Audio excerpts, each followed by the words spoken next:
بسم اللہ الرحمن الرحیم۔ بیٹی کی رائے کا احترام۔ ابو موسیٰ رضی اللہ عنہ بیان فرماتے ہیں، نبی کریم صلی اللہ علیہ وسلم نے فرمایا، جب کوئی شخص اپنی بیٹی کی شادی کرنا چاہے تو بیٹی سے مشورہ کرے اور اجازت لے لے۔ نبی کریم صلی اللہ علیہ وسلم نے فرمایا، بلا شبہ اللہ پر حق ہے کہ دنیا میں جو چیز بھی سر اونچا اٹھاتی ہے تو وہ اسے نیچا دکھا دیتا ہے۔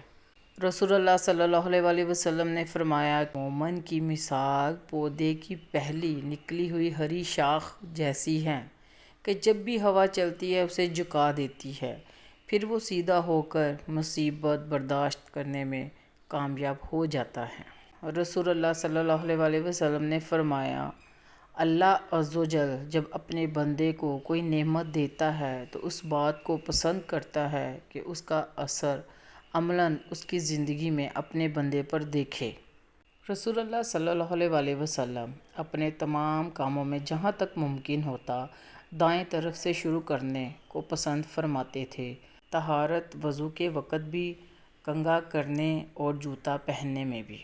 رسول اللہ صلی اللہ علیہ وسلم نے فرمایا، جس شخص کے ساتھ اللہ تعالیٰ بھلائی کا ارادہ کرے اسے دین کی سمجھ عنایت فرما دیتا ہے۔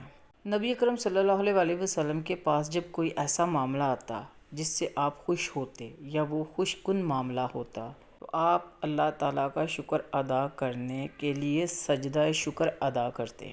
نبی اکرم صلی اللہ علیہ وسلم نے فرمایا، کھانا کھا کر اللہ کا شکر ادا کرنے والا بندہ اجر و ثواب میں صبر کرنے والے روزہ دار کے برابر ہے۔ مسواک کے ساتھ نماز پڑھنا بغیر مسواک کے نماز پڑھنے سے 70 گنا افضل ہے۔ آدمی پاکیزہ حلال چیز سے تو روزہ رکھ لیتا ہے مگر خبیث حرام سے روزہ نہیں رکھتا، یعنی غیبت کے ذریعے اپنے بھائی کا گوشت کھانے سے باز نہیں آتا۔ رسول اللہ صلی اللہ علیہ وسلم نے فرمایا، کوئی شخص تم میں سے موت کی آرزو نہ کرے، اگر وہ نیک ہے تو ممکن ہے نیکی میں اور زیادہ ہو، اور اگر گنہگار ہے تو ممکن ہے اس سے توبہ کر لے۔ رسول اللہ صلی اللہ علیہ وسلم نے فرمایا، تمام نیک اعمال کا دار و مدار نیت پر ہے اور ہر عمل کا نتیجہ ہر انسان کو اس کی نیت کے مطابق ہی ملے گا۔